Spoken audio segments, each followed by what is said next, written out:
Just give it a few minutes for people to join us, but we'll make a start regardless. Good evening, everyone, and thank you for joining us today for today's webinar. I'm Katie Evans from AHDB and working as a Senior Engagement Manager on the Beef and Lamb team. So I'm delighted to welcome you all to this session. We're going to be exploring the journey that our monitor farmer, David Cross, has been on. The purpose of this webinar is really to look at some of the work that we've done to support David's business development. AHDB commissioned James Daniel and his team to work with David in the last few months. And as part of that, they looked at 3 different cattle enterprise scenarios. They were modeled for Glover's Farm using FARMAX software.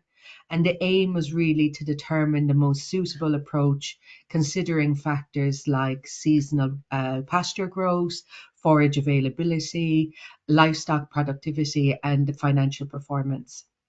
And the 3 options that were assessed were contract cattle, so those live weight gain contracts, versus the conventional suckler herd against the organic store cattle.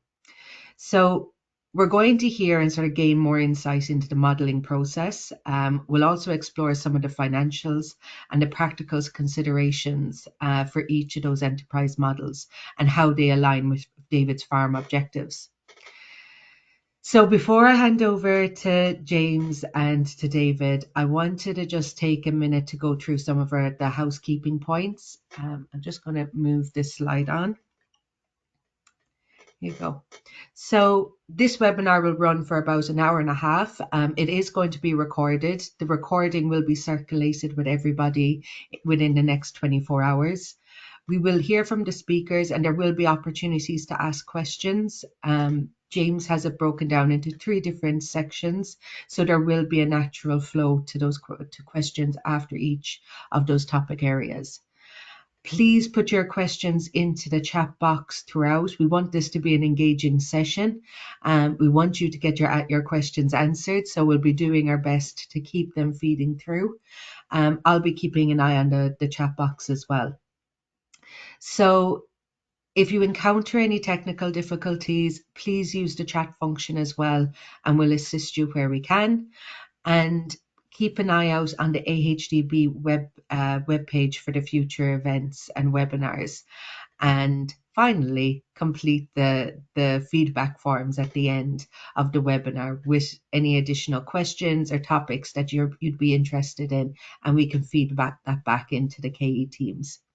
So once again, thank you for joining us. I'm not going to keep you any longer because it's not me that you've come to hear from. So we're going to get started and I'm going to hand it over to James and David. Okay, awesome. Right, Katie, thank you. And good evening, everyone. Thanks for joining us. Just a bit of thumbs up. You can hear me okay, Katie? Yeah. Yeah, all good. Great, thank you. Right, brilliant. So hey, everyone. Welcome to the webinar. Thanks for joining us. My name is James Daniel. I'm the founder and director of Precision Grazing.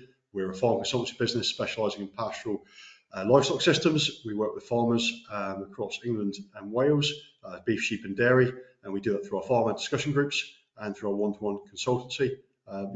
Worked with David for the last 3 or so years in different stages. So it was a pleasure to be asked to come back and support him on his Monitor Farm project, reviewing the beef enterprise options for the farm.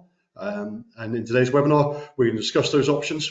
We've actually got 3 parts. We get an introduction from David, just to give you guys the context and sort of the business enterprises he's running on the farm. We'll then look at the report outcomes, comparing those 3 beef enterprise scenarios and how they fitted in the business and what they look like, both in terms of productivity and economics. And then in the last section, we'll show you how we're doing some strategic work with David to kind of support his decision making heading into this season. Between myself and David, we'll keep it interesting. As Katie said, if you've got any questions, then by all means pop in the chat box. If it's relevant, Katie will interrupt us and ask it. Otherwise, we'll break after each of these sections and come to the questions as well as allowing some time at the end. So that's about it from me, I think. So, David, do you want to give us a bit of introduction? And it's pretty useful you can do that whilst we still see your face. So I'll hold off sharing the slides And do you want to get started? Yeah, give us an introduction with where you are and kind of family. We kick off with that, please. Yeah, ideal. Thanks, James. Hi, everyone. So yeah, we're up in northwest Norfolk. Partnership with Dad. Wife who sort of part-time works on the farm. We've got 3 kids under 5, so she spends the time chasing those around and delivers eggs and collects eggs and that sort of stuff. Yeah, so the farm is 1,000 acres, like sandy loam, high pH.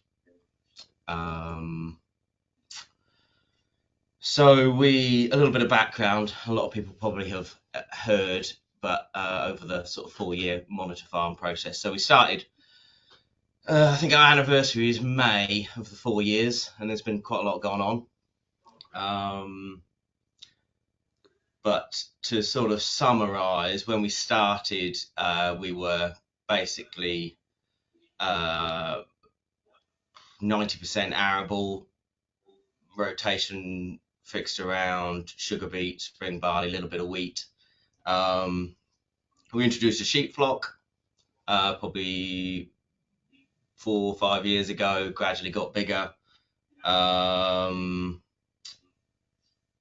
whole introduction of the whole idea of single farm payment disappearing was slightly daunting. So that was the sort of catalyst for us joining the monitor farm process.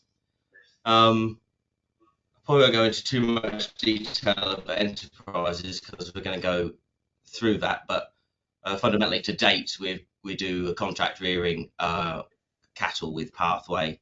We've got a ewe flock which we sort of do in partnership with a company called Easy Rams, so we're their multiplier for their maternal side.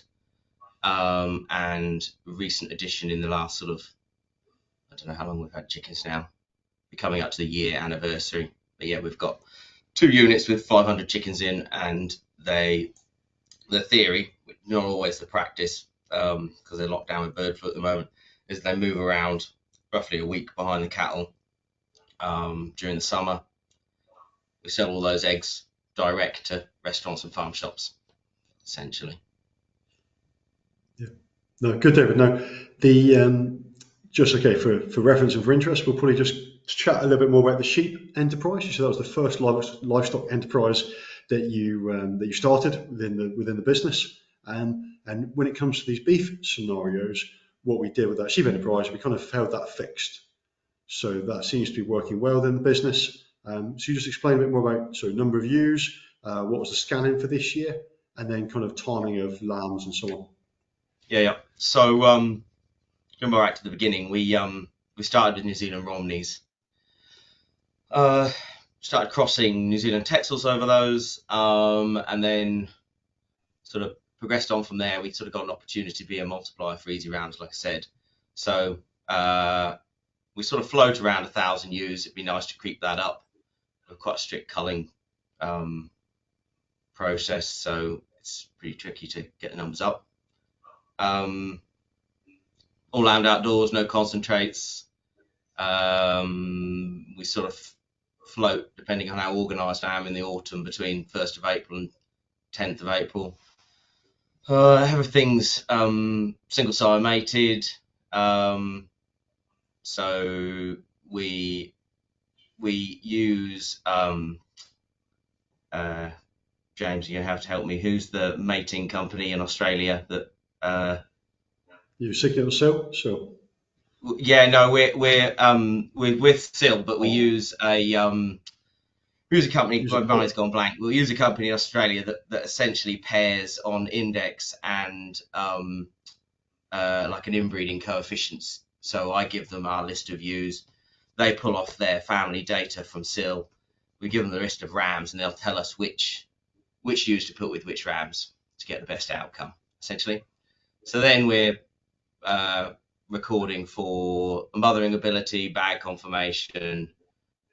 This is at lambing, lamb vigor, a birth weight, tagging the lambs. Then it's 8-week weight, weaning weight, condition scoring ewes is essentially the data that we record.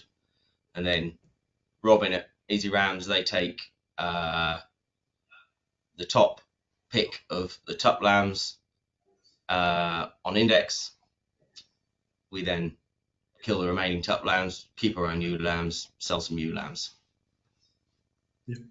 And within the monitoring farm kind of program, David, you've done some interesting work with kind of multiple bearing ewes on lucerne and herbal lays of late, looking at kind of ewe performance and lamb performance and that. So we won't necessarily discuss that now, but that's some useful resource to for people to go and have a look at.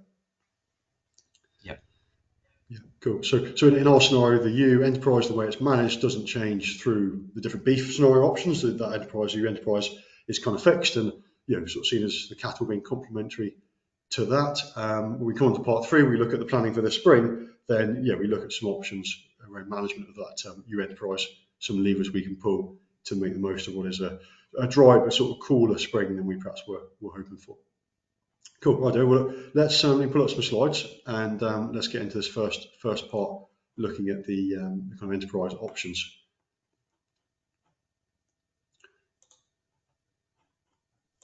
So I'll share that screen with you guys, and then I'll put the big slides.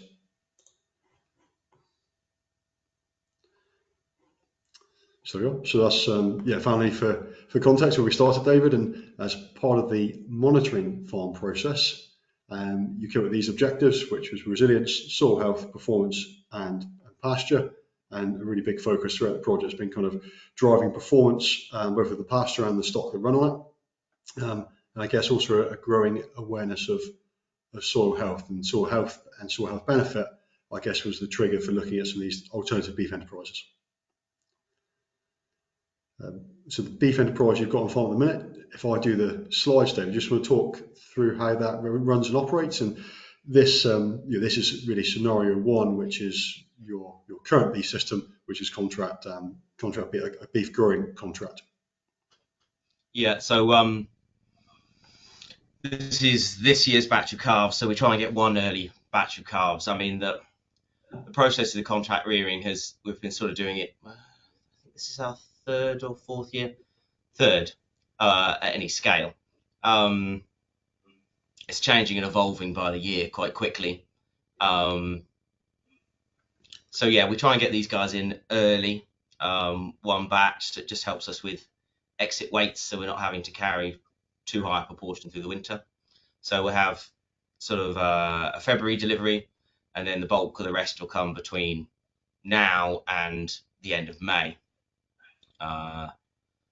The ones that go straight onto grass just get kicked straight out, as you see, and then sliding scale of cake from a snacker, so 3 kilos, 2 kilos, 1 kilo over the period of like 6 weeks, 2 months.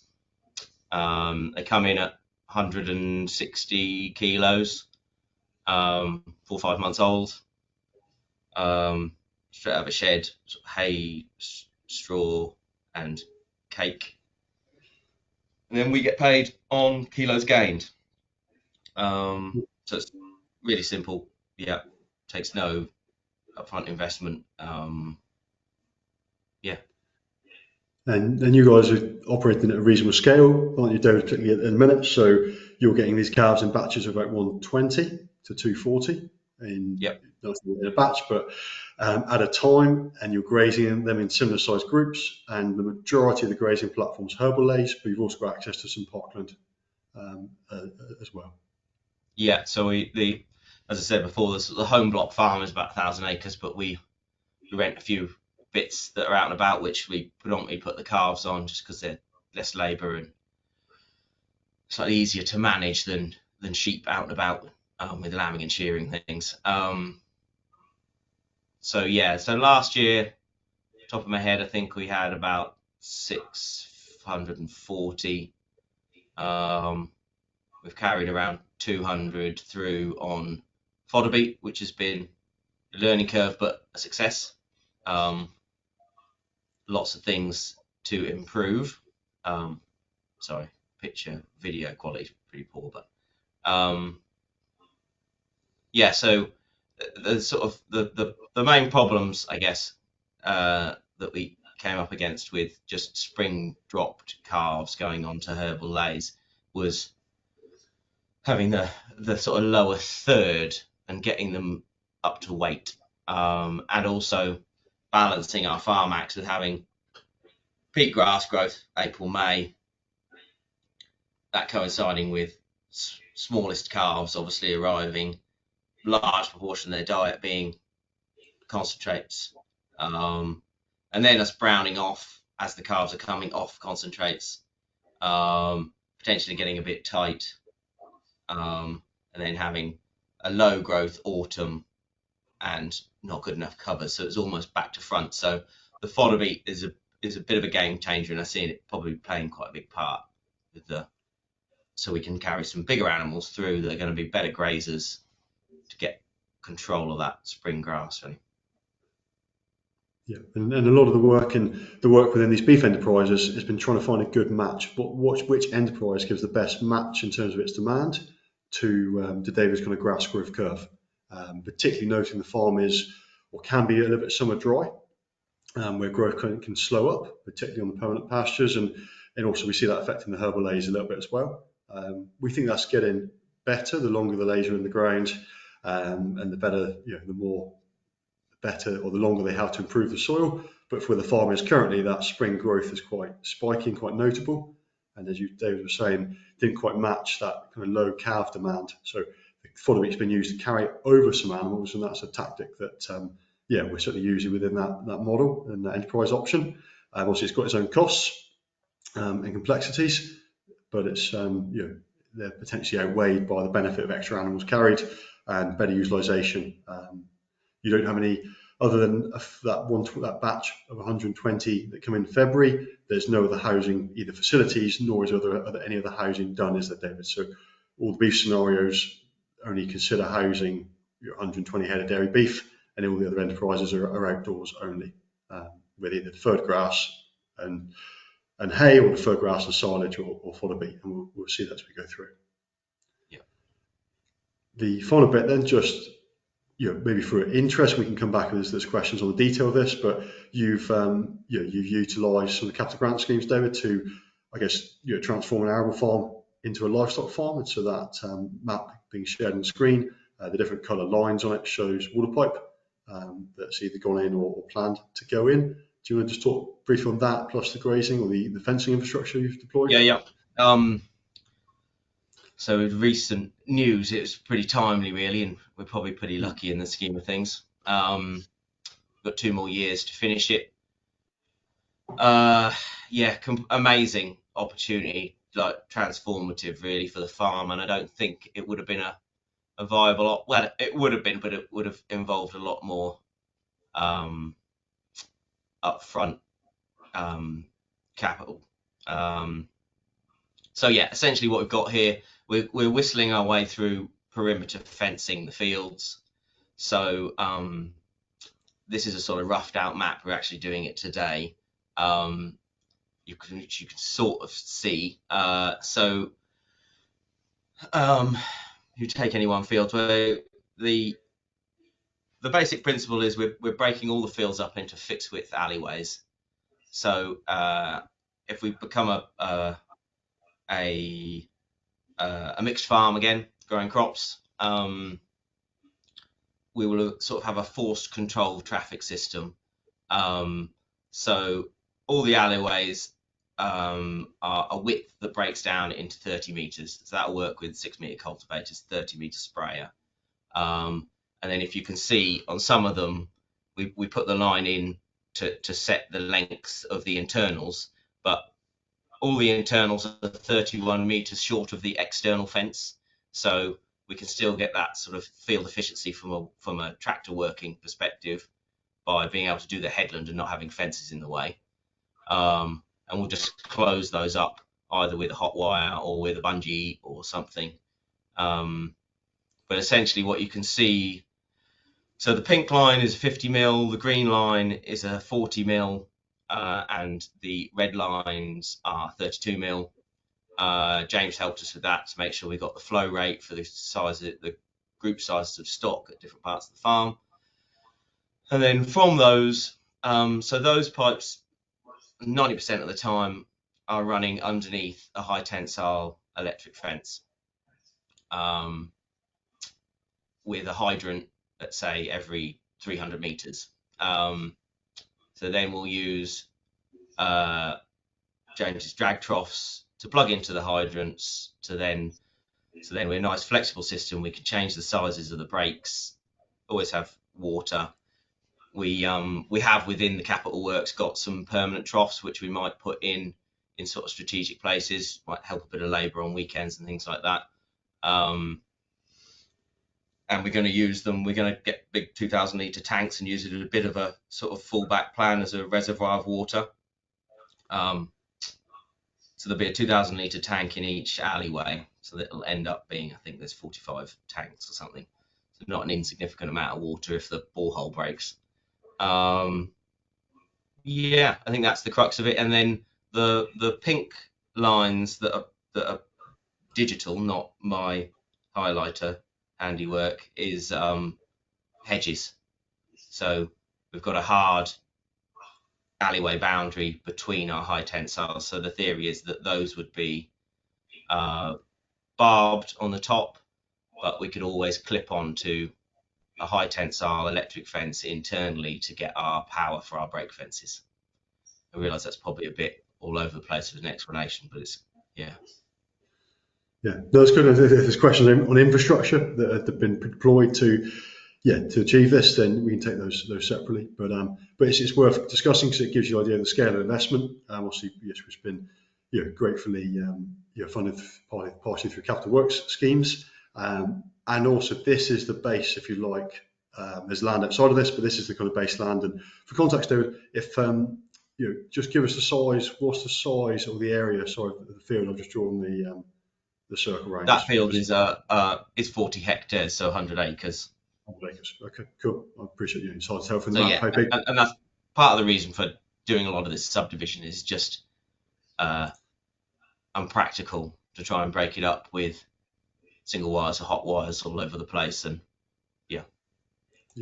So when we look at the beef enterprises and the output and the grass that can be grown, it's on the back of this infrastructure. So the ability for David to move, sheep and cattle, as often as is needed to grow a good amount of grass. And typically, David, how often do groups of beef animals or groups of cows or cattle on the farm move at the minute? How often are they shifted per week? So first year I was pretty keen and everything got moved daily.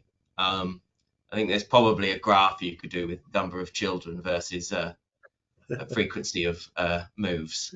Yes, yeah. And probably just getting a little bit more relaxed. But I think we need to step it up again. We've employed Guy Gethin, who's great.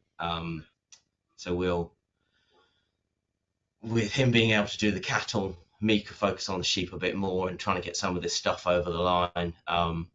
Hopefully we'll get back to doing that sort of single day or day and a half or something like that, or maybe 2 1/3, like a Monday, Wednesday, Friday, something like that. Okay, that's good. No, I think that graph is sort of, starts good, high, doesn't it? And then it drops away. And then as the kids get old enough to move the fences, it picks up again. So yeah, we'll be on 12-hour moves once they're up to it. Right, yeah. And working one day in 4, so that'll be good. Yeah.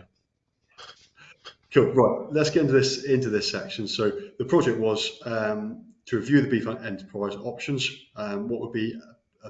What's the right fit for the business? So the dairy beef and the growing contract was kind of a known entity. So there's some data available for that, and that was ticking. That was something working, David, isn't it? And it's just a question of exploring. Was there another option? We noted that at the time when this was being reviewed, this is last year in September, I think we started, perhaps a little bit earlier than that, August, September. There's still this larger challenge around managing pasture quality in the spring because the cows were coming in quite young and quite light, having to be transitioned, and the time they got their appetite and their intake up, the kind of spring growth had gone through, and you're getting a bit dry, and there's this mismatch between demand and supply, which wasn't really a good fit. Because of that, there's some challenges around managing pasture quality. There's also maybe awareness around maybe because the cattle were younger, lighter, the pastures were having to be kept shorter, leafier, and therefore maybe you weren't getting the full soil health benefit that you might get if you, let's say, had a suckler cow enterprise where you could do the kind of standing hay thing, double the rest period, go into really tall covers, and try and push the rooting depth and the amount of energy captured by the growing plants. So that was a lot of the reason for us going into the sort of beef side of things, whatever enterprise it was to give us options from a arable perspective. Just, we were sort of 3% organic matter starting it. It just the gross margins on the arable side of things just didn't stack up with the position that we were in, fertility wise and organic matter wise and soil structure. So, it would be great if a suckler herd could work, because it ticks all the boxes really. Yeah. So that's like that one came in, and then the third option was a kind of contract. Well, sorry, it was a store cattle enterprise, bringing in wean calves, kind of 12 months, and then taking them through to finish, or at least heavy store. So, do you want to just give the brief context for that one? So it sort of happened in tandem, or this is, I don't know which one's a catalyst to which, but so we got an opportunity or potential opportunity close by to run, could be a suckler herd on a big patch of organic, fairly dry ground. So that in turn would give us a big chunk of calves that could be weaned and moved on to Glover's farm, which would be slightly better grass with potential to finish them.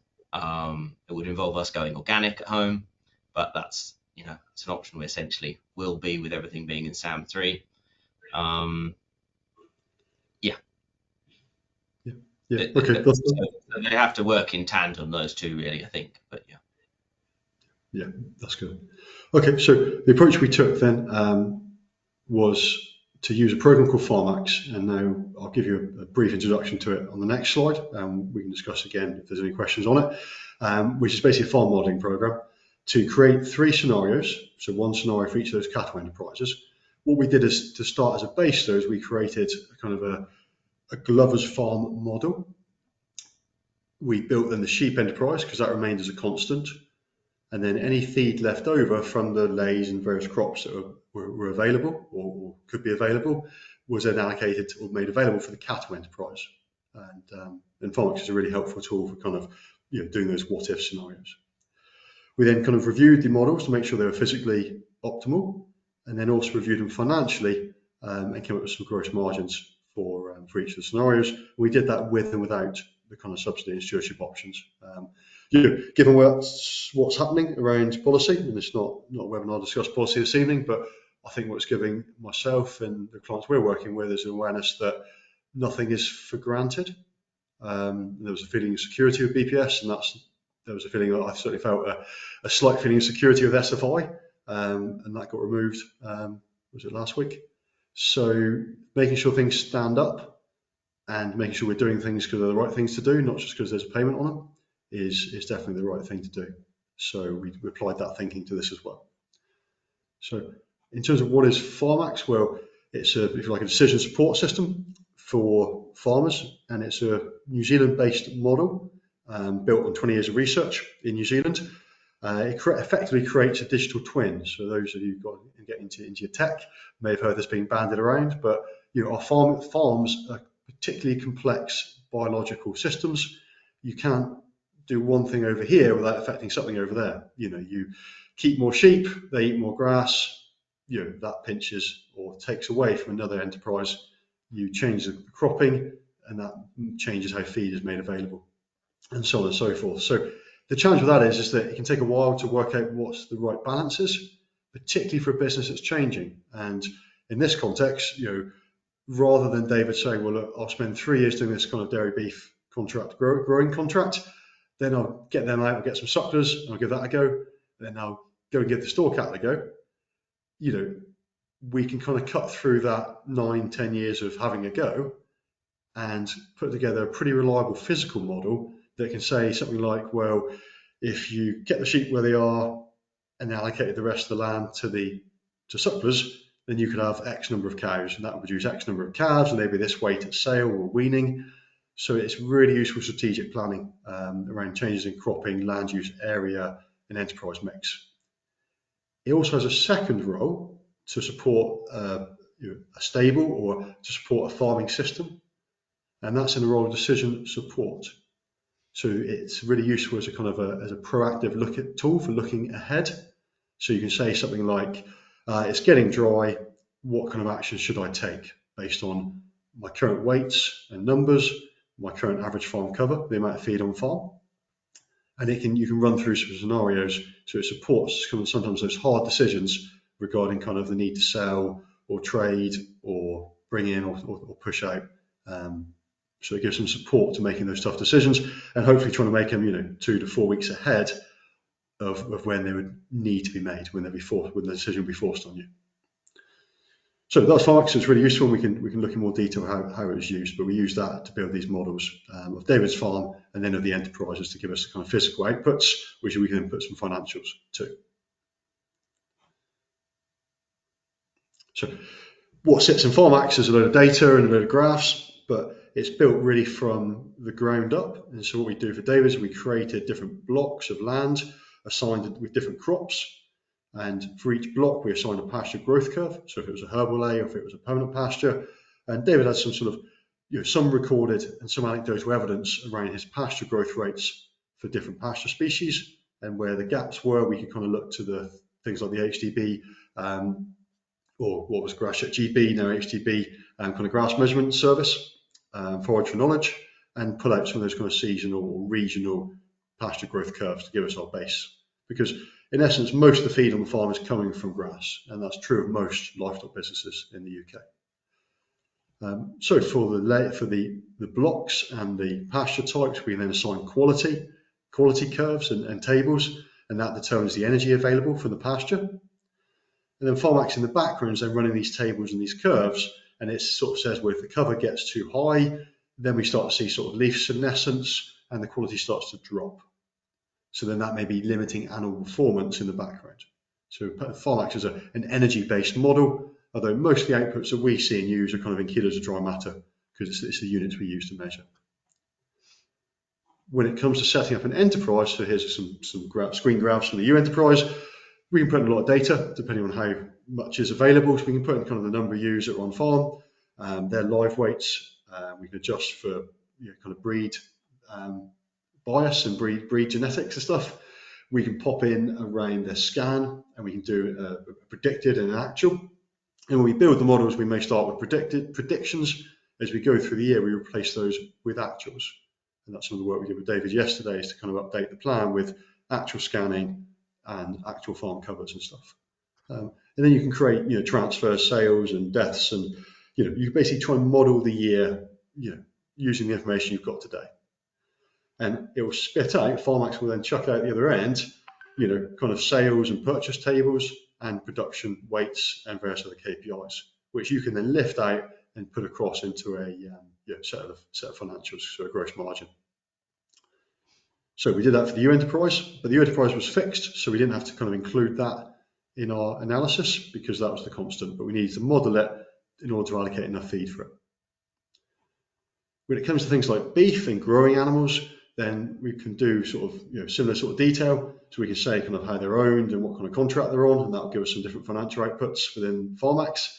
We can also assign growth rate curves based on actuals or estimates in terms of animal performance. We can do that in the field and in housing. And then we can allocate feed, and FARMAX starts to give us some demand curves. So we can say, okay, so in June, that mob of calves or cattle, they're going to need 8 kilos of dry matter per head per day. And so we can start to use that to predict sort of supplement need and so on, and farm demand.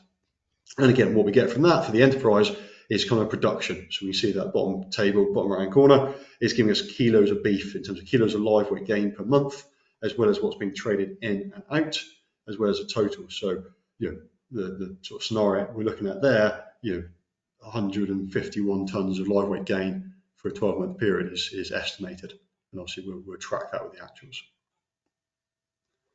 So option one was kind of contract cattle as David's described, so it was kind of his current system. So that was potentially 720 cattle on live weight gain contract, eating herbal A's, 100 acres of fodder beet, and then silage bales being used as a buffer, maybe midsummer with the fodder beet and on the shoulders, as well as a little bit to the ones that come in February. Management, as David's described, and then target to average 0.7 kilos of daily live weight gain, and then trade them out. So the sale should be a trade at 450 kilos. So effectively to put on 200 kilos onto the calves, 150 up to 450. So 300 kilos on the calves. Yeah, sort of. So there's probably a little bit of nuance to that, but it's I guess the ones that would be overwintered and coming off fodder beet would be close, or should be around that 450 mark. There'll be some that leave in the autumn from the earlier delivered calves would be closer to the sort of 350 to 390 type of mark. Yeah. So that's dairy beef. Now, the same land area was then applied to the suckler herd. So the suckler herd was built up, using kind of achievable suckler herd KPIs. So like 15% replacement rate, a average cow, assuming a native cow, around 650 kilos for mature cow weight. And what FARMAX did was said, well, on that basis, if the calves are going to be, obviously, heifers retained, replacements retained, and then everything else sold wintered, taken through the first winter on mum, and then sold before the second winter, 18-month stores around 500 kilos, then that same area that was carrying 720 dairy beef animals could carry 280 breeding cows or suckler cows. So this is kind of low input system. They were calving outside. Herbal A, some fodder beet going in as well as silage bales and hay bales. Similar kind of rotational grazing management, maybe version on more mob grazing, taller covers, longer recovery periods in this case. So that kind of gives us the base there in terms of animals to sell. And then option 3 is the store cattle. So this we imagined the cows would come in at around about 12 months old, having been wintered with their mums, on the neighbouring estate, so to speak. They would be taken through to finish. So they'd come on in the spring, they'd graze for the first season, go through the winter on deferred grass and bales, and then the first animals would kind of be pulled off maybe the grass and be sold through kind of March, April, if the finish was there, through to kind of August, September of the next, through to August, September. So 22, 28 months, targeting 300 kilos dead weight for those. Now, that gave us the output, and then there's the question of putting in the, looking at the inputs. So there's a report, or we did a report which is available. So I haven't gone kind of into big detail on the numbers because the detail is kind of in the report, and some of the numbers are kind of more specific to David's system and nuanced rather than kind of general practice. But what popped out at the other end was kind of the gross margin piece. So this is gross margins per hectare. Contract cattle just over 1,000, about 1,100. Suckler herd back at £700 a hectare, and organic stores, I think £1,386 a hectare. And that's a gross margin including the relevant subsidy payments. So the contract cattle and the suckler herd picking up similar payments or the same payments, basically around SAM 3, the herbal A payment option. The organic store cattle picking up, certainly for the first 2 years, an organic conversion payment. And then the same SAM 3 payment, now that rate's been adjusted. For you, David, and to put it into context, any comparisons back to arable and comparison across to sheep, and what was the target and what do these numbers mean to you? Target in the context of as in comparing a gross margin through to that arable side of things. Well, I get what you're saying. So the sheep, from memory, obviously they don't get the organic conversion payment, but they're comparable to the contract cattle. Obviously we've built up some equity within those, which probably gets undervalued. The gross margin is slightly better, but there's not a lot in it. And then with the arable, you throw a dart at the John Nicks pretty much. We do our best, and we're in and amongst it for the soil. The soil that we're handed with the farm. But to put it into context, our profit was smaller than our single farm payment pre going into what a large scale sort of countryside stewardship then, but now SFI. So our wasn't working, and it had got us into the position that we were in. So yeah, it at least these, which we'll have a look at further, stack up without some of those subsidies. Yeah, okay. So that's cool. So it's pretty easy to the salary payment at £382 a hectare. You can basically subtract that from all of the enterprises, and then for the organic store enterprise, you can probably pull off another probably £150 a hectare as well to kind of bring them back to pre-subsidy levels. But what that meant for sucklers is that looked a bit tight. Though we were proposing a very low input enterprise, there's still a challenge around output and diluting some of those other costs that they still occur. So still the cost of some conserved feed, still the cost of other Sound 3 maintenance, basically maintaining those herbal aids to get the payment. That's still an overhead cost which the suckler struggle to produce enough output. The main mechanics or mechanism of that, and the reason that's being achieved or occurred, is that growing cattle are reasonably efficient depending on the quality of the feed and the quality of the cattle. They're going to be converting they can be producing a kilo of live weight from somewhere between 8 to 12 kilos of dry matter, especially of herbal aid dry matter if it's good quality. The suckler cow, however, although on really good feed, and let's say we've got really efficient cows and they're moderate body condition, right sort of type and so on, they're still going to want at least double to 2.5 times that dry matter to produce a kilo of live weight with the calf. And that's really because of that dry period when the cow is not lactating and it's not necessarily supporting the growth of that calf, but yet still eating quite a bit of feed to maintain her body condition. So that's the simple economics of it. David's slightly biased with his, although he can have a very cheap wintering system for the sucklers, he's still got what proved to be reasonably large kind of overhead costs on the maintenance of those Sound 3 lays, despite having big scale access to big kit to establish them. Some of those seed costs per acres and operation costs still place a reasonable overhead in that, and we push that through as a variable cost, as a kind of cost of feed. So, to look at some of those key performance indicators, so variable cost kind of ratio. So this is percentage of variable costs as a percentage of net income. Sector herd larger as for reasons we just described. Reliance on stewardship, really linked to both the level of stewardship and the total turnover, total income. So contract cattle at the lower end, suckler cows a bit higher because of less output, and organic stores higher again, although despite the higher output, they were picking up a larger payment.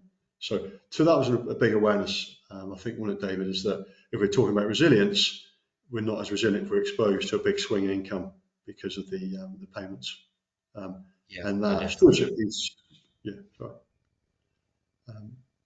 that stewardship piece also therefore had an impact on the gross margin per labour unit, which is an interesting figure to look at, and something we've been doing with clients. A group of our clients through a kind of a financial benchmarking exercise is the output per labour unit. I think you might remember, David, but the Roots to Resilience course, I think, were they punching for, was it 300? Did it come out to 300,000 per labour unit? Yeah, I can't remember. Yeah, but yeah, it was something pretty big. And when you heard it, it sounded punchy. But when you look back at take away some costs and so on, it kind of comes out to be maybe where we need to be. So anyway, the contract store cattle could maybe achieve something close to that, and the suckler herd was about half of that.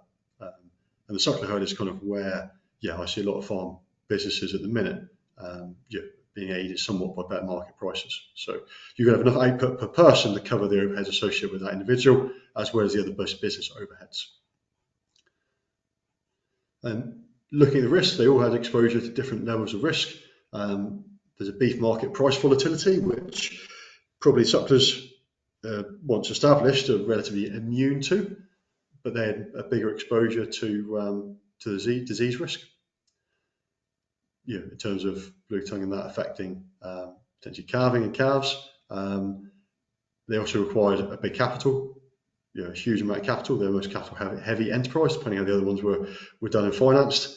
On the flip side, the contract cattle are somewhat immune to beef price market volatility and capital requirements. So that's good. The store cattle, well, they were a bit exposed to kind of TB, in terms of bringing them on, depending on how the holdings could be linked. And somewhat, they may also require some capital, depending on how the ownership was going to be managed.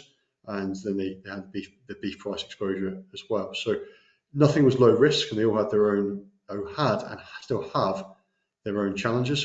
It's trying to work out what can be done to kind of mitigate some of those. So, perhaps useful just to talk about a bit about blue tongue TB and what does that mean for you, David, now and in the context of the current enterprise, which is the contract cattle.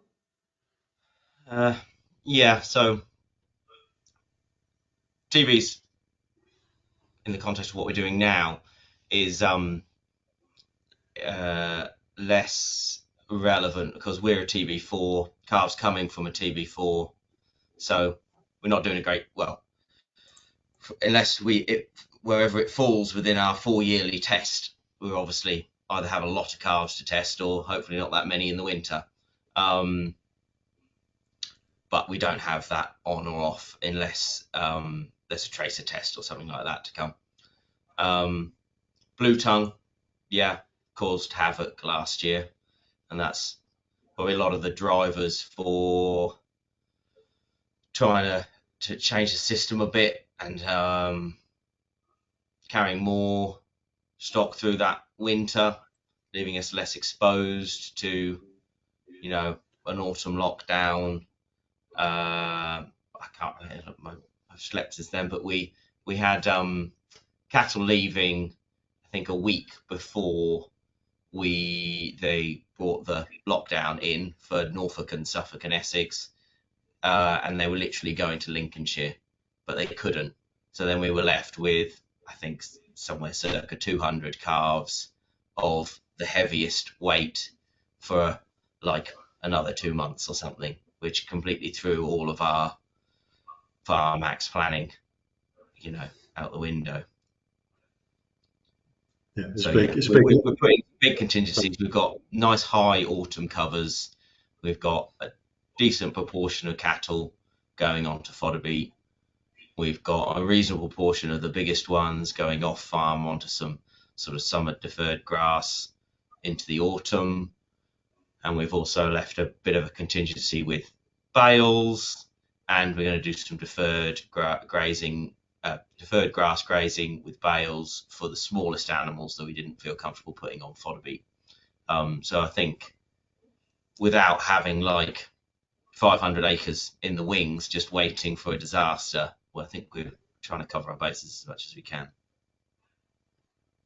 Yeah, and that's also, this is a relatively new thing to be dealing with and managing, and so working out what it meant for the enterprise and scenarios. It takes a little bit of thinking, doesn't it? And we can talk a bit more on what you've done, and it's kind of pretty influenced your stocking rate this year a little bit as well, erring on the side of caution rather than pushing. Just to kind of conclude on the scenarios then, so that was the risk assessment piece.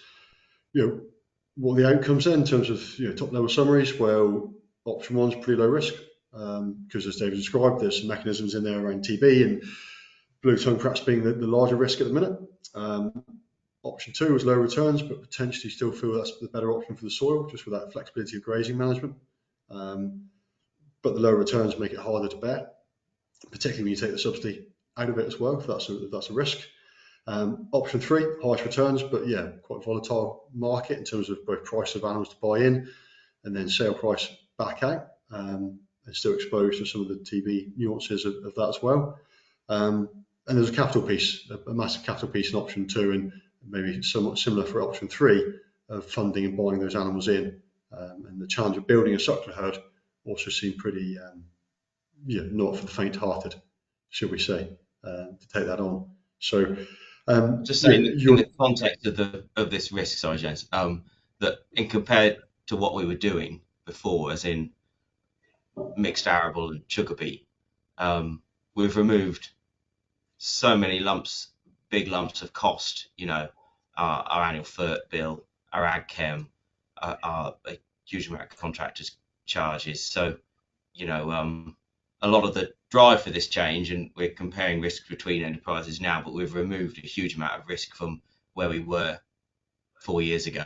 Just whether it's fertilizer shooting up because of Ukraine, or yes, it was great when the grain price went up, but then there was the hangover of fertilizer the next year with a low commodity price. The last 5 years has just been, you can't keep up with it really. So at least we're getting some with the contract system. I know there's comparison and nuance in the other ones that we're comparing with. There's a lot more knowns. Yeah. And that's kind of those listing may have guessed where this is heading from the information you've discussed already, David, and that's kind of where the decision's been made, isn't it? Is to although there's still interest in the other scenarios, and you're very much open for business in terms of collaboration. In the immediate short term, is to stick with the contract cattle, but to do some things around the edge of that enterprise in order to make it a better fit. And the main lever you kind of decided to pull is the ability to carry or testing, trialing the ability to carry some animals over winter in order to start the spring with a higher demand on the farm. Some larger animals you can add more weight to, more value to, and manage this kind of spring surplus piece, as well as having a better tool, better grazing animal as a tool to use for the soil health part as well.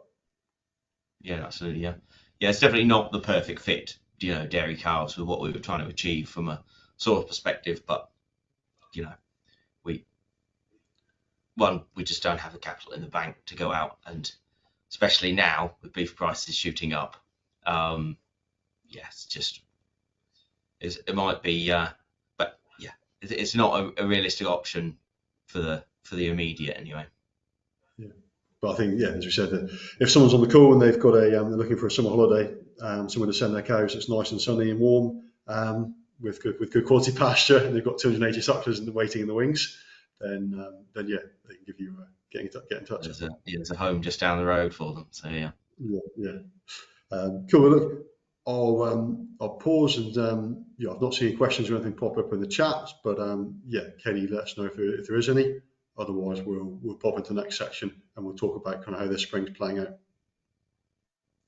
Yeah, we've had nothing come through. If anyone does, please pop your questions in and we'll get them answered. But as of now, James, I think you can continue on. Okay, that's cool. Very good. Well, let me talk about. I'll pop a slide up quick, and then we can sort of carry on. Okay, so lovely saying in there that insanity is doing the same thing over and over again and expecting different results, and that's the context for maybe several farms, or can be. Not so context for you, David, is it? Because as you're kind of on this journey of migrating across from arable with a bit of livestock to now all livestock, pretty much with some cropping, livestock-based cropping, every year is different. And the challenge for yourself, David, is that every year is different in the minute.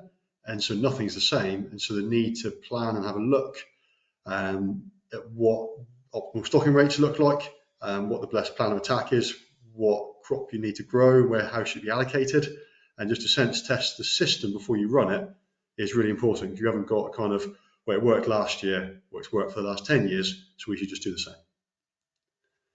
Yeah, no, 100%. I think in our context, it's changed every year, but we're heading towards a sort of known goal, which is, a period of livestock. It's just trying to learn quickly along the way, with as much, I guess, data-driven and outside help as we can to make the right decision on the way there. And this is basically our last year of having to drill new lays, so as of May, everything will be into herbal lays essentially. Some of them won't be sort of grazable until late summer, but Yeah, so useful in your context where things are changing and there's not a kind of constant, or even the depth of knowledge within the business to kind of know what to do, in certain months, because it's what business has always done.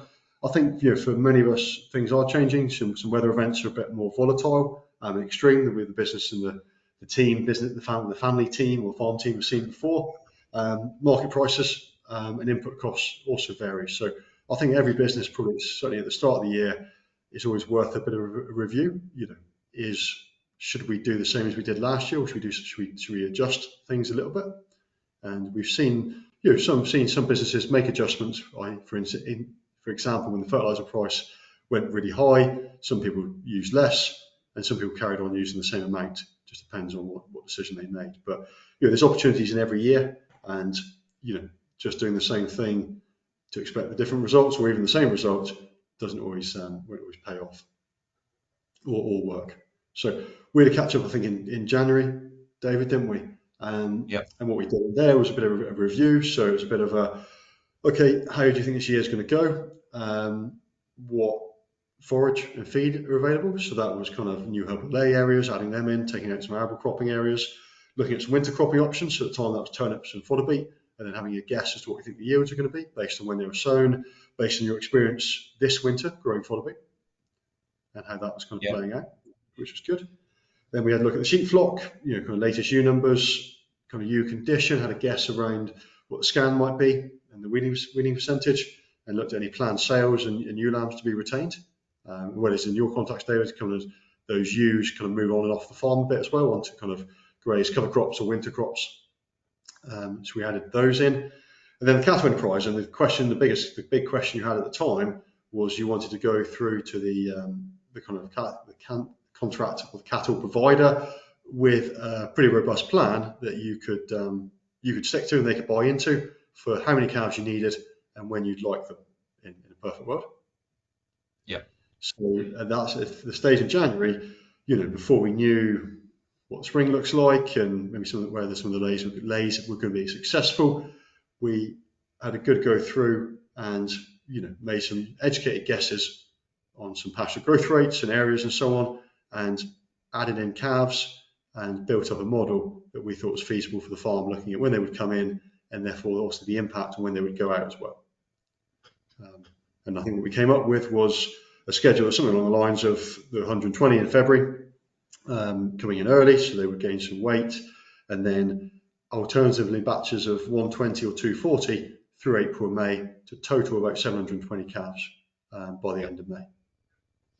And we could run that through and we could look at kind of not just this year, but we can run FARMAX over a 2-year period. So we could look at winter, the full winter, so winter 25 into 26, and then the position the farm might be in spring of 26 as well. Because sometimes in farming we can really max the farm out in terms of stocking rate this year.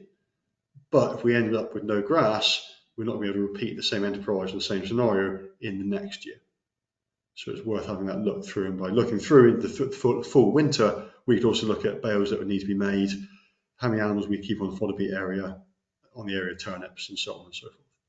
So that was January, and then that kind of ran through. So I think you took the cattle numbers to the cattle provider, and hopefully got those locked in. The cattle came in February as kind of planned, and then we had a catch up yesterday where you'd done some pasture measuring, looked at the covers on the farm, and we can put that number into FARMAX and it can start to adjust and predict grass and feed available on farm for the rest of the season. We updated the pasture growth rates based on weather forecast, prevailing conditions, so we've got that in as well. And the graph I'm sharing with you there is a graph which plots average farm cover. So the blue dots are measurements, so that's actuals that have been put in, and then everything else kind of to the right of those blue dots is a guess. And that guess is formed by the balance of the animal demand, what they need to eat, and the farm supply, a mixture of supplements and lays, things that are growing against their growth rate. So the greyed outline at the bottom is kind of a suggested minimum. So if we added in more stock, the farm cover would go down. That means growth rates would be reduced, both the potential pasture growth rates are reduced, so we start to grow less feed, If demand had increased, then we start to see a farm that's no longer feasible physically. So at the minute, we've got a feasible model, and the spring cover measurement was slightly less than we expected it to be, but wasn't low enough to kind of change an immediate plan. So that's good, that's reasonably positive. However, behind that, there was lots of other changes that we kind of can model out and see the impact of. So we can kind of chat through some of these. So yeah, these are your changes, David, so you talk us through these and how they occur. So back in January, the sort of plan was that we would take the bottom calves. I think there's about 150, 170 that we didn't feel that would be big enough and robust enough to be transitioned onto fodder beet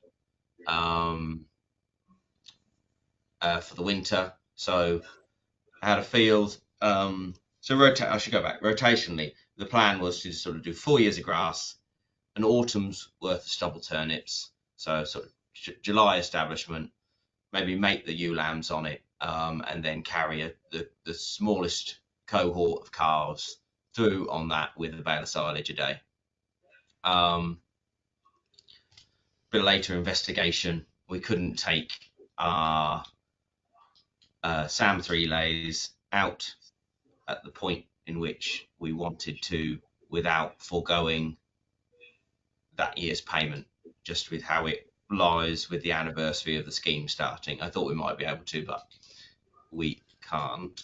So we switched that out for deferred grass and bales. So that reduced our total tonnage of dry matter by about 1,500 kilos per hectare. So yeah, we did a little bit of playing around. I can't exactly remember where we concluded now without looking, but it was that there was a slightly the numbers were slightly reduced, but that could easily be made up of bales if we needed to.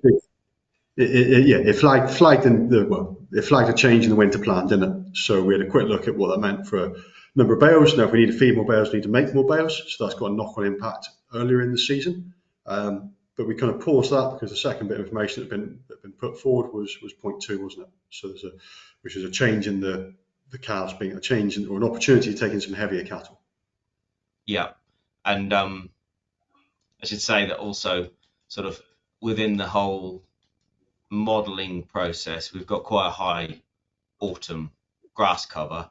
So if the prediction comes true, we might be able to maintain that number of light calves, which we were going to winter anyway, by just doing a few rounds, bring that autumn cover down a little bit. As you can see, if you look along the bottom on forecasted / actuals, if you go September, October, November, that's sort of 2,600 as an average, and that's, I don't know, James would say, but it's probably slightly higher than we would be going into the winter with. So yeah, do a couple of rounds on that. Be 2 months later or something, we'll evaluate it again at multiple points in the year, I'm sure, and then probably more in depth as we get closer to the winter and we have got some weights on cattle and some, just how the year's going. But yeah, so we had the opportunity of having 60 bigger cattle, which sort of saw as an opportunity of having, one, it works cash flow wise in that we've got cattle that could leave probably anywhere from end of July onwards, because they've just got to get to that sort of 380 kilos. So if we dry out, we've got a group that can go. Cash flow wise, that brings a bit of money in at potentially a point in the year when there's not a great deal coming in with this new system. But by adding those in, we had to replace a group of smaller calves.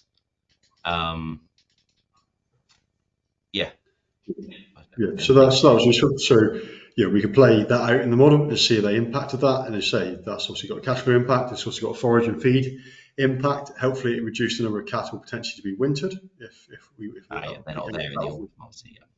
Yeah, if that was an advantage because they came off farm earlier, so then we didn't have this tail end kind of group of calves that would be needed. So that kind of started to solve the turnip and the reduction in yield issue that change of cropping had created.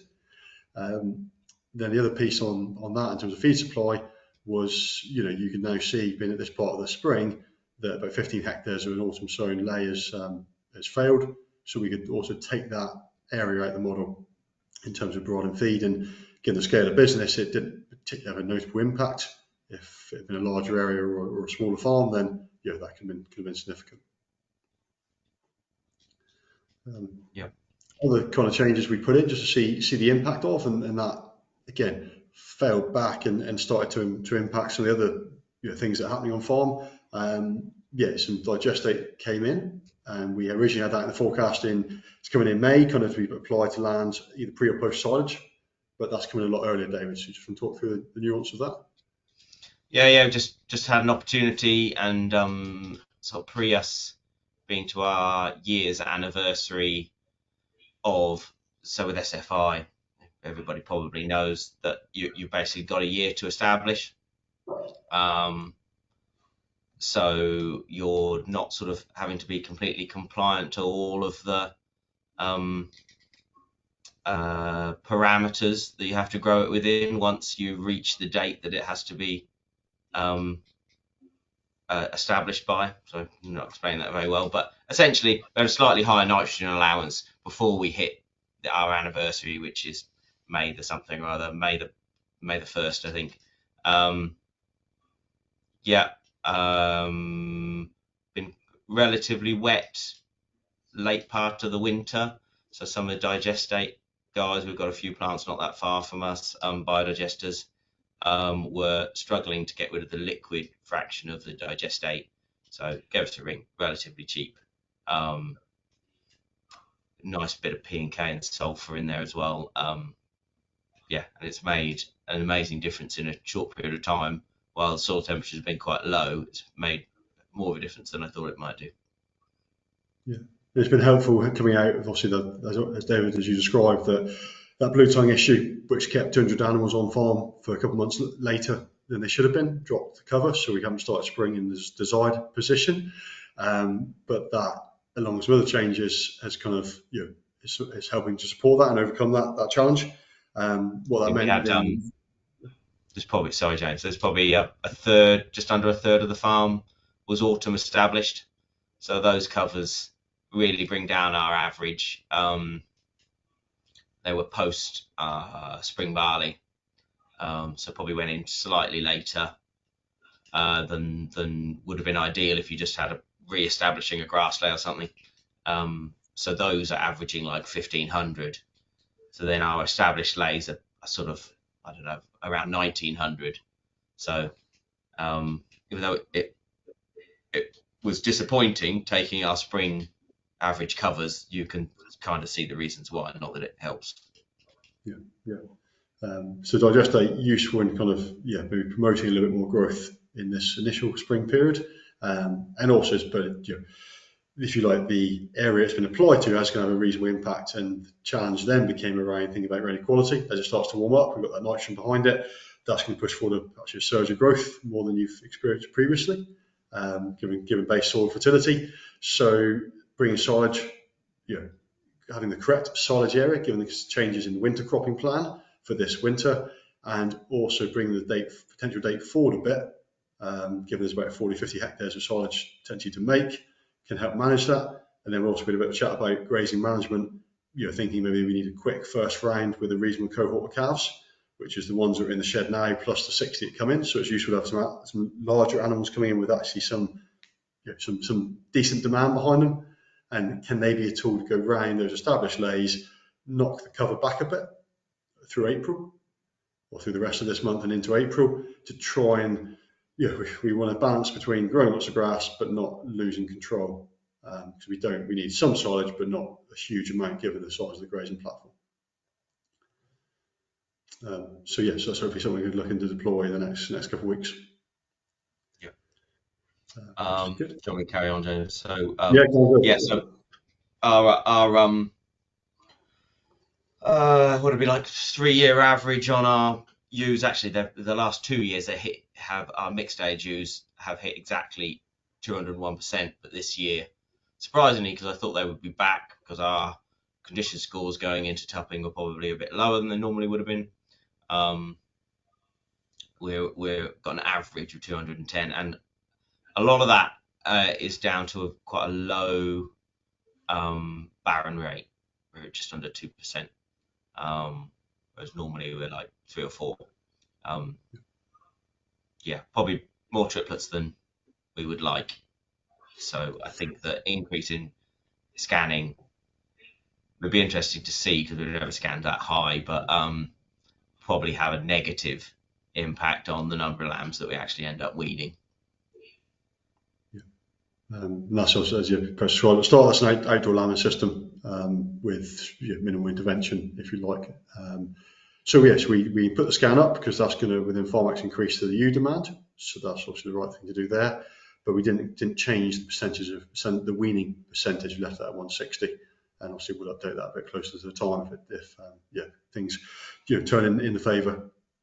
And then the last piece was this pasture growth piece, which is kind of the big question mark. It's been it's been a better spring than maybe the last few years, apart from the temperature, and that just seems to be pegging growth back a bit. So with increased temperatures forecast to come through this weekend, we kind of looked at the next 20-30 days in FARMAX and just lifted growth a little bit for the next 10 days, and then pushed it back down again for the next sort of following 20 days, on the back that the forecast seems to be turning a little bit colder. So the days are lengthening. It's probably still soil temperature or air temperature average that's driving growth or limiting growth more than anything. So yeah, that was the changes there. We've got quite a nice variation of covers. So I think because we've got some tall ones, we'll be fine. We've got we can prioritise our triplets and our ewe lambs, or definitely our ewe lamb multiples. Maybe squeeze up the singles and the middle-aged twins a bit more than we normally have. And then we might be able to, if we're struggling, we might be able to play around with some of the blocks of grass that we've got sort of satelliting away from the farm, that are more autumn established SAM3s on a neighbouring farm. We might be able to let those covers build up a bit and get some roots going and keep calves here a little bit more. Yeah, and from that chat and that review, we can then put with a pretty high degree of confidence, kind of push out an action plan, which was around kind of keeping an eye on the farm cover. Maybe going out and getting a measure across some of that on the 1st of April, just to check that kind of our assumptions it's going to lift have come true. And then using that to align, kind of, as you were saying, Derek, kind of stocking rates and where animals go, either stay on farm and wait or push them off. Go and see the cattle that are being offered, with a view to bringing them in fairly quickly and doing that quick grazing rotation on the established lays that receive the digestate, getting the ewes back on farm and set stocking. And then doing a stock take of silage balers kind of that are left on farm on the 1st of May, and then that can really help to update and refine the silage bale requirements for 2025 or 2025, so that's 26 winter. We discussed in the meeting yesterday around what you might feed as a forage option with fodder beet. So there's maybe a need for 80 tonne of barley straw and or hay to feed. You felt that's the better option than the better quality silage, although growth rates maybe are still to be reviewed. And then there was looking at bale unrolling, or not say bale unroller, but bale unrolling options to kind of facilitate this deferred grass and bales feeding piece that's going to kind of come into play sort of October onwards for the bottom end calves in place of the turnips. Yeah. So with the just putting a little bit of context to the barley straw thing. So we fed. We probably transitioned this last winter's fodder beet cattle on probably slightly later, and if we started later than we will do going forward. Weather wasn't great. Trying to transition them onto a seriously different diet. It might be that the transition wasn't great and the weather wasn't great, rather than what we were feeding them. We felt that there wasn't probably enough roughage in their diet when they were first going on to it, and their rumens and their droppings seem to have sort of settled down a bit once they've moved on to straw and they've got that sort of bulk in their stomach to sort of deal with the sort of low fibre diet of fodder beet. But we also probably didn't get enough top. We didn't get enough late nitrogen on the fodder beet, so that balance between protein and energy probably wasn't there. So yeah, there's lots of things to try and get better on the fodder beet. Yeah. I think for any, well, in a wet autumn, there's a challenge regardless of what was being fed in terms of cattle performance or all stock performance for all stock dropping away a bit. So yeah, the ability to feed something, something with high dry matter and moderate energy content, whether it's on grass or to transition onto crops, probably quite useful. It may not be needed every year, but I think we've seen evidence with other clients that, providing a couple of kilos of dry matter to 400 kilo cattle in the back end is maintained a good growth rate, because the quality's always been there in the grass.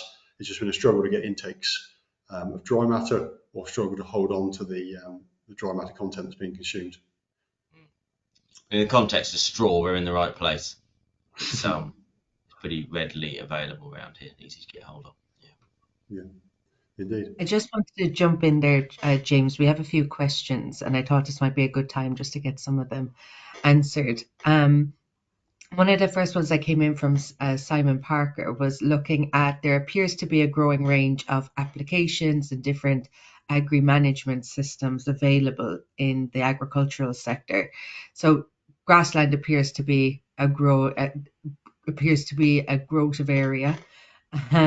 He's wondering, how did you arrive at your selection in FARMAX? So was it cost related? Did it offer more or better detail?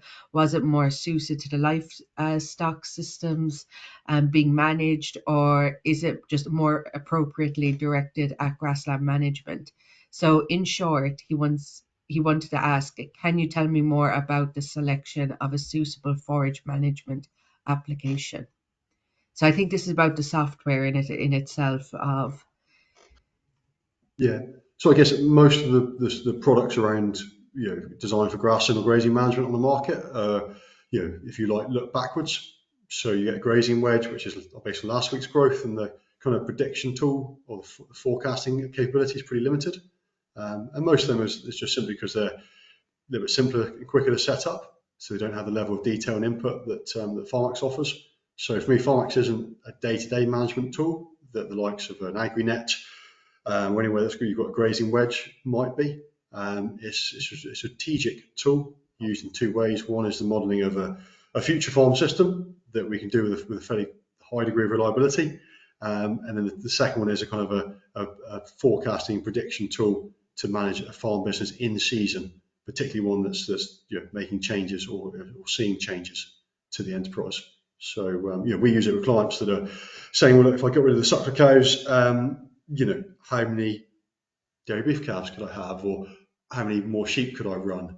So it's really good for answering those what-if questions, more so than any other tool I've come across in this context. It's also particularly relevant for the UK because it's a pastoral model, so it assumes that things are eating grass unless you feed them otherwise. So it's maybe more unique in that sense, for beef and sheep at least. And I think you already touched on it. It's the benefits of having those scenarios of option A, B, and C to fall back on later in the season. That's what makes it such a useful tool. The next question is for you, David. It's from one of our fellow monitor farmers, from Liz and Rob Priest. Liz was wondering, what was the herbal lay that failed, and do you have any idea why? The herbal lay that failed. Oh yeah, so that was on one of the blocks of ground that we rent away from the farm, and I think fundamentally, looking back, it was they direct drilled it probably a bit too late. So I think probably 90% of it's down to establishment. Whether there was some slugs involved, I don't know, because it was a relatively long stubble. But I think there's lots of different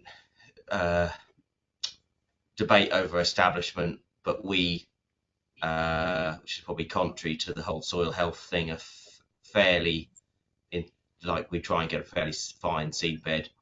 So we'll cultivate, then Cambridge roll, and then drill with like a sort of vertistat rapid, which does a bit of disturbance in front, and then Cambridge roll again, maybe twice, just to try and get our light soils down a bit and get that seed to soil contact and help prevent a little bit of drying out. But I think in this context of it failing, it was probably not putting enough effort into the establishment side of things.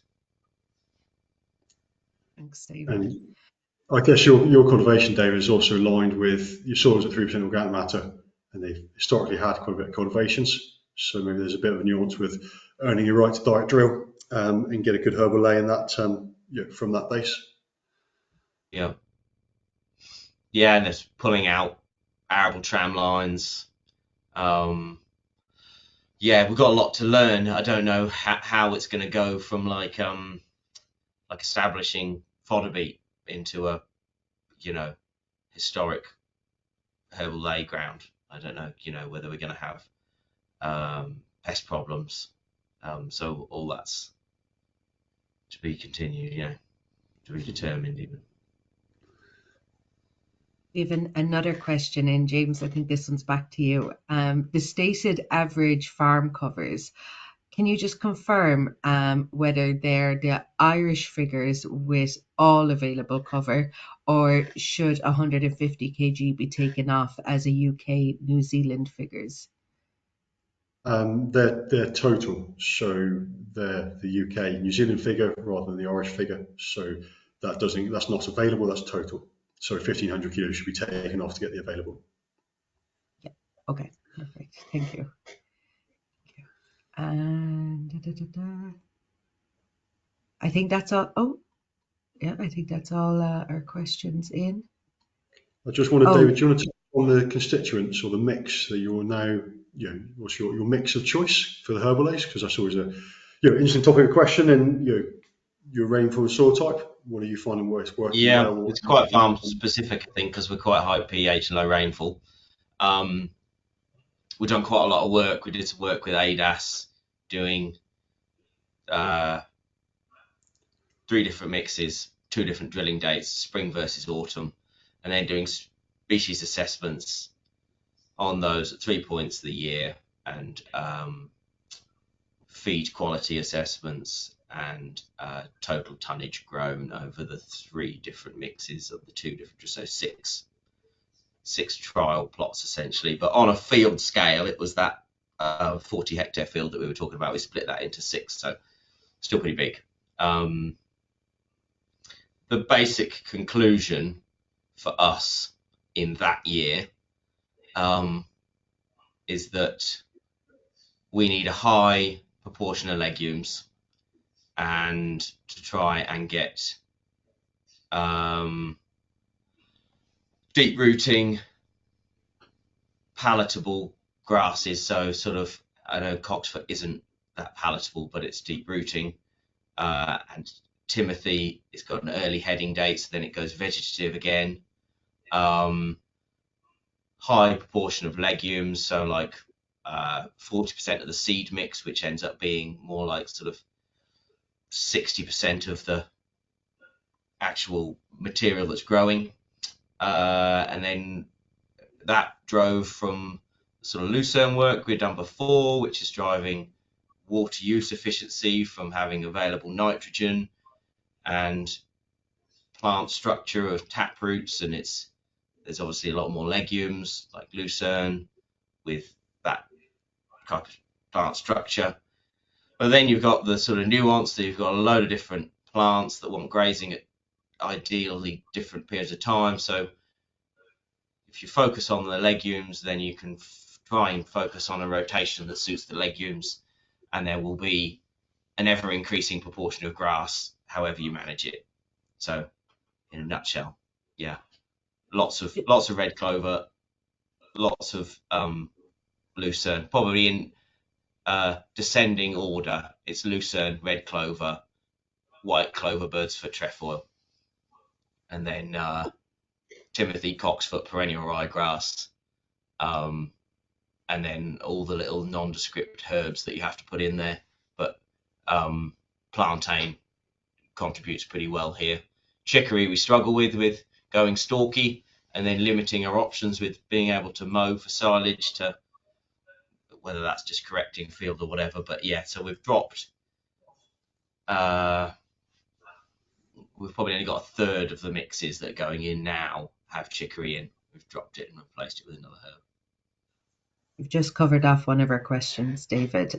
Someone asked, is lucerne still part of the rotation, especially as a safety net for the dry year ahead? Yeah, One I of the think. questions. Sorry, just quickly tap on the lucerne thing. The £380 a hectare swayed us away from straight, or we were doing lucerne and Timothy lays. The stock performance was better on those lays, and the management is almost easier because it's less diverse. So it's more prescriptive. You can just have a system that's based around keeping a lucerne plant alive, but maybe doesn't suit the cattle enterprise that well from a bloat risk perspective. So yeah, but the main driver is still lucerne. I'm just conscious that we're down to our last 3 minutes. James, we have a few questions in here. We won't get to them all, but is there anything from your side, obviously, that you want to signpost people to? The report is online, that will be shared with everybody. Also, some of the other research projects that David's been involved in, those links can be shared through as well. One's around lucerne, one's around his GS4 and lamb growth rate on them, and that was done with Germinal. So again, there we can share all these links. Is there anything else, James, that you'd like to? We can share some of these questions with you as well, and we can get some answers. But yeah, there's lots coming in here about ideal pasture quality for growing cattle, what plans there are for a dry summer. Is there an argument about keeping grass covers lower in the initial first couple of years after establishment while building soil fertility? So there's a few interesting ones there. I would like to get some answers for them and get and share them back with the group again. Before I just bring us to our last slide, is there anything else, James? No, I think the only thing to mention is, yeah, we'll certainly answer all the questions. So if there's questions, then keep them coming in. We'll make sure everyone gets a response from myself or David as appropriate. And yeah, the only pieces which you're going to share now is that, yeah, if you want to come and see it in action, I'll say David, he's a tremendous, he's managed a lot of change in the business in the last 4 years, tremendous change, but he's been fully committed, and he's sought, and I hope he receives some good advice. But when that advice walks off the farm, it's left to David and the team to implement. And from what I've seen evidence of, both on farm and from the data, he's done a cracking job. So it's hats off to David really for making a lot of change to the business, and really for being becoming an expert in these different systems, and for really buying in. And yeah, it's a well worth a visit if you can make it. Yeah, can't promise sunshine, but you can come and see a lot and see it done at scale and see it being done really well. And that's it. So our final Monitor Farm event will be taking place on the 22nd of May. James will be in attendance and going through a lot of what he's spoken about today, but you'll be able to see it practically demonstrated, and it becomes a little bit more tangible. But we'll also be joined with Liz Jennifer, who will be going through all the soil trials that they've been looking at on farm, and there's some really interesting findings there in itself. I just want to say thank you to James and David for attending today. I hope you've all enjoyed us, and thank you for sticking with us. This will be made available online as well, so those who had registered will receive a recording of it, but those on that want to watch it back can also follow us on the YouTube video. So thank you, everyone, and I hope you all have a great week. Thanks, Katie. Thanks, David. Thank you. Thanks. Yeah, Cheers. Niall, cheers.